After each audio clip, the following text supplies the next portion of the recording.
Desculpa aí, gente, deu uma travada aqui, mas vamos continuando lá. A gente paramos na 4, né? Agora, o próximo que eu marquei foi o proposto 7 aí, da apostila de vocês. Então, olha lá, proposto 7, fazer mais ou menos um esqueminha aqui, conforme está indo de vocês. Primeiro, a gente tem dois dispositivos que vão emitir raios de luz. O dispositivo 1 emite um raio de luz, o dispositivo 2 emite outro raio de luz. E a gente tem uma superfície aqui que vai separar o ar de um tecido aqui, que ele fala que esse tecido, ele tem um índice de refração próximo da água, né? Então, aqui a gente tem um tecido. E o exercício quer saber com relação ao ponto de localização ali no tecido dos dois dispositivos. Então, a gente vai analisar o seguinte. Esse raio de luz que está vindo do ar, do dispositivo 1, vai passar para esse tecido que tem um índice semelhante da água. E esse daqui também. Então, vamos ver o que vai acontecer com os dois. Concorda que o primeiro, ele vai simplesmente continuar em linha reta. Por quê? Porque ele está incidindo, formando 90 graus. Então, o dispositivo 1, o raio de luz não vai sofrer desvio. Ele vai vir certinho em linha reta, né? Já o dispositivo 2, o raio não está formando 90 graus, então ele vai sofrer um desvio, né? O detalhe é, como que vai ser esse desvio aqui?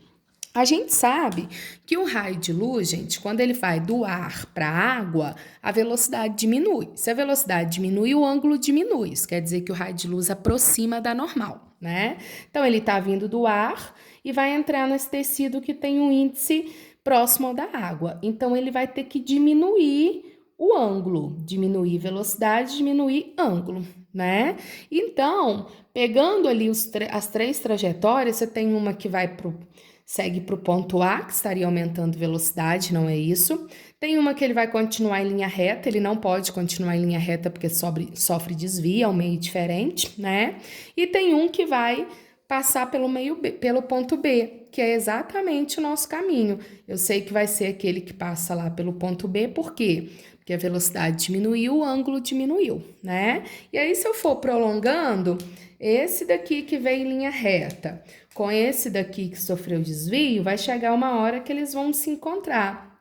E vocês vão ver que eles vão se encontrar exatamente onde? No ponto C, que é o que o exercício pede para vocês. O ponto ali do tecido em que eu vou ter o encontro do raio de luz dos dois dispositivos. Então, o dispositivo 1 em linha reta, sem desvio, o dispositivo 2 diminuindo velocidade, ou seja, o raio de luz aproximando da normal, caindo ali.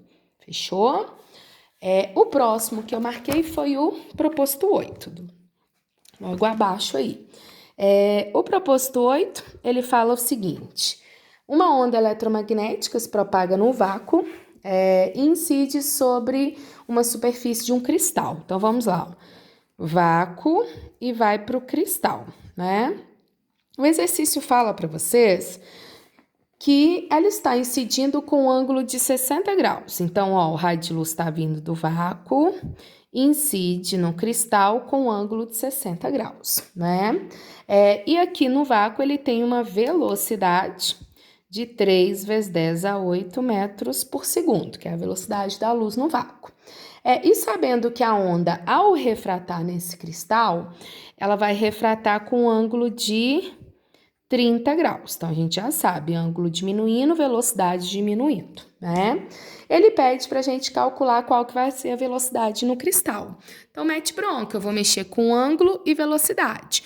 Ângulo e velocidade, gente, o seno do ângulo e a velocidade são diretamente proporcionais. Então, o que eu vou fazer? Velocidade no vácuo sobre velocidade no cristal é igual ao seno do ângulo no vácuo sobre o seno do ângulo no cristal. Tá vendo que eu fiz bonitinho? Vácuo, cristal, vácuo, cristal. Por quê? Velocidade e seno do ângulo são diretamente proporcionais. Então, mete bronca, só jogar valores. A velocidade no vácuo eu tenho, a velocidade no cristal é o que eu quero. Seno do ângulo no vácuo é o seno de 60, que vale raiz de 3 sobre 2, e o seno do ângulo no cristal é o seno de 30, que vale meio, né? Multiplicando cruzado, o que eu vou ter? 3 vezes 10 a 8 sobre 2, igual a V raiz de 3 sobre 2. Posso cortar, vai ficar 3 vezes 10 a 8 dividido por raiz de 3. Racionalizando, gente, corto, ficou raiz de 3 vezes 10 a 8 metros por segundo, a velocidade da luz no cristal. Tá joia?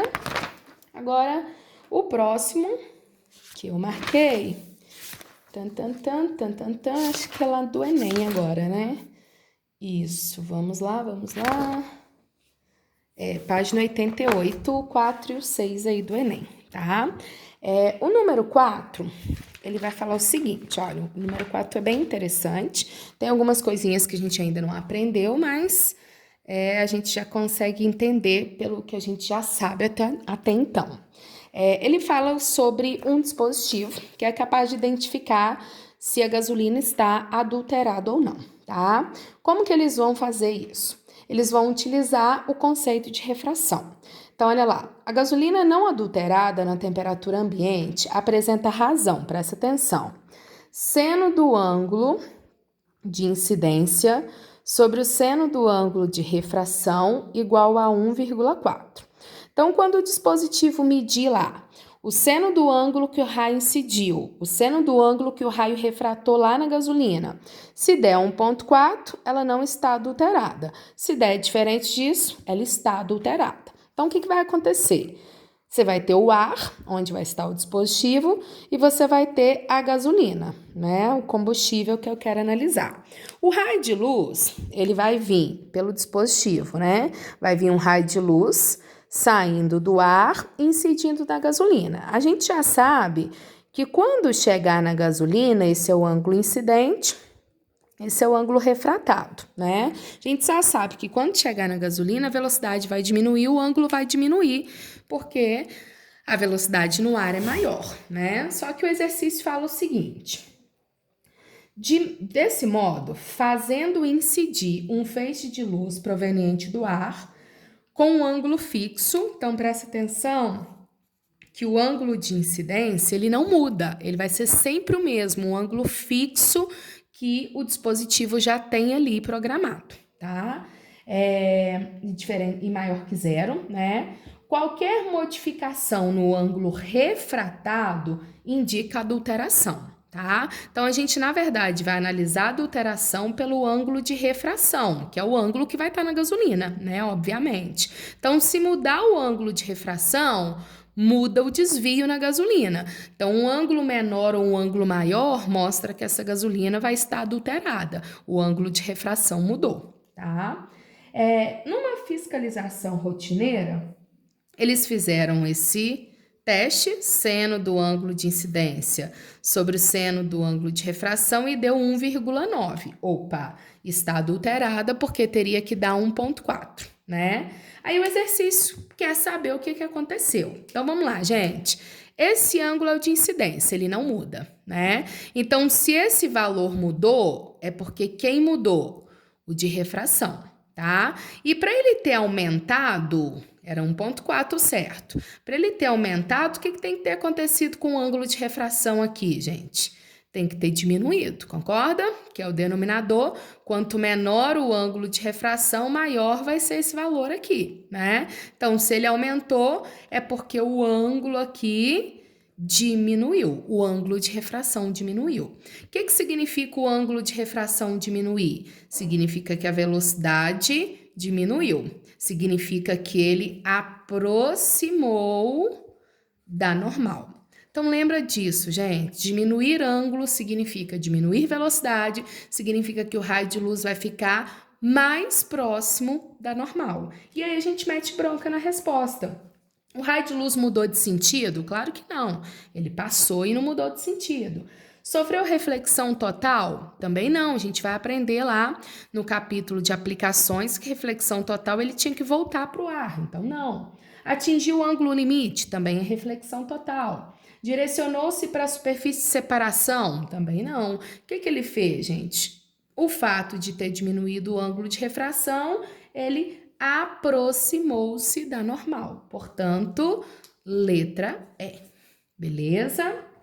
E o último que eu marquei foi o proposto 6. Ele conta a historinha aí de alguns povos indígenas, né, que preserva a tradição de pesca, né, e ele vai falar, na verdade, sobre refração, né, você tem lá um peixe, então, para o índio conseguir lançar e pegar aquele peixe, ele precisa enxergar. Então, o que esse peixe vai fazer? Ele vai refletir luz, a luz vai sair da água e ir para o ar, né? Então, quando ela sair da água para o ar, ela vai fazer o quê? Sofrer um desvio, porque os meios são diferentes. Então, a gente vai lá, analisando, lendo, ó.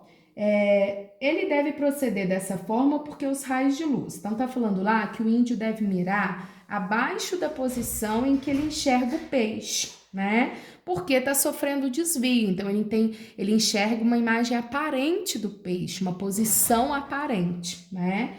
Então, fala, olha, por quê? Os raios de luz refletidos pelo peixe não descrevem uma trajetória retilínea na água. Mentira, gente. Na água, ele tem sim uma trajetória retilínea. Vai sofrer desvio quando for para o ar, mas desvia e continua em linha reta, tá? Então, ela é sim linha reta na água, sofre desvio e continua em linha reta no ar. Os raios de luz emitidos pelos olhos do índio, pelo amor de Deus, ninguém emite raio de luz, a não ser uma fonte primária. Então, o olho de nenhum ser humano vai estar emitindo raio de luz, então, falso.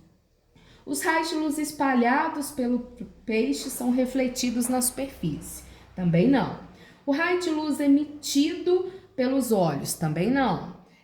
O raio de luz refletido, então a gente só tem a ou E. Raio de luz refletido pelo peixe, né? Desvia sua trajetória quando passa da água para o ar, ou seja, exatamente o que está acontecendo. É uma refração com desvio, porque os meios são diferentes, beleza? E aí a gente finaliza essa primeira parte, em que a gente discutiu a refração da luz, né, nas suas grandezas aí, ângulo, né, velocidade, tá, aproximar, afastada, normal, essas análises mais básicas aí da refração, tá joia? E depois a gente vai para a nossa segunda parte, que são as aplicações. Obrigada e até a próxima.